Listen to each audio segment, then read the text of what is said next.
আসসালামু আলাইকুম। আজকে কার্বোহাইড্রেট নিয়ে কথা বলবো।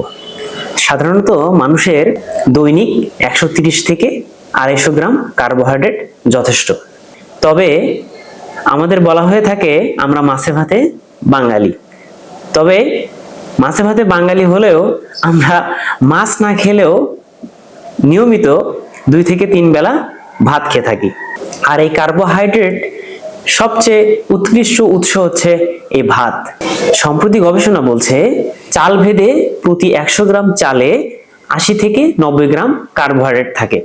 তাহলে আমরা যদি দৈনিক প্রতি বেলায় 200 থেকে 250 গ্রাম চালের ভাত খেয়ে থাকি, তাহলে শুধুমাত্র এই ভাতের মাধ্যমে আমরা কার্বোহাইড্রেট পাচ্ছি 540 থেকে 650 গ্রামের মতো।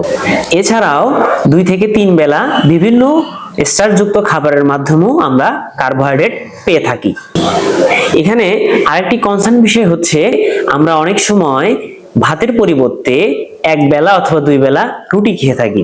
সম্প্রতি আরেকটি গবেষণা বলছে এই বাজারজাতকরণ গমের আটা থেকে সৃষ্ট যে রুটি, এই রুটির পার 100 গ্রাম আটাতে 75 থেকে 85 গ্রাম কার্বোহাইড্রেট থাকে।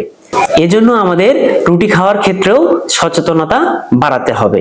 এখানে আরেকটি কনসার্ন বিষয় হচ্ছে ন্যাচারাল গমের আটা বাজারজাতকরণ গমের আটার থেকে উৎকৃষ্ট, এবং ন্যাচারাল গমের আটা যদি গরম পানিতে গুলিয়ে রুটি বানানো হয় সেক্ষেত্রে লো জিআই পাওয়া যায়।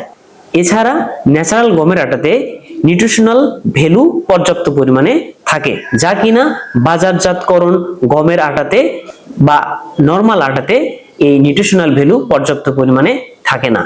সো ওভারঅল বিবেচনা করলে আমরা দৈনিক হিউজ পরিমাণে কার্বোহাইড্রেট গ্রহণ করছি, যা কিনা আমাদের দেহের প্রয়োজনের তুলনায় অনেক বেশি।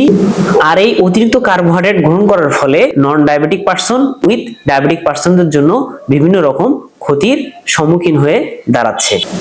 আর এই অতিরিক্ত কার্বোহাইড্রেট গ্রহণের ফলে আমাদের হিউম্যান বডিতে যে প্রভাবগুলো পড়ছে তার মধ্যে সবচেয়ে বড় যে প্রভাবটি হচ্ছে স্থূলতা এবং ওজন বেড়ে যাওয়া। শুধু তাই নয়, এছাড়া পাশাপাশি উচ্চ রক্তচাপ, ফ্যাটি লিভার, এমনকি হৃদরোগের সমস্যা দেখা দিতে পারে। এছাড়াও মেটাবলিক সিনড্রোম দেখা দিতে পারে, মানসিক অবসাদ ও মস্তিষ্কের ধীরতা।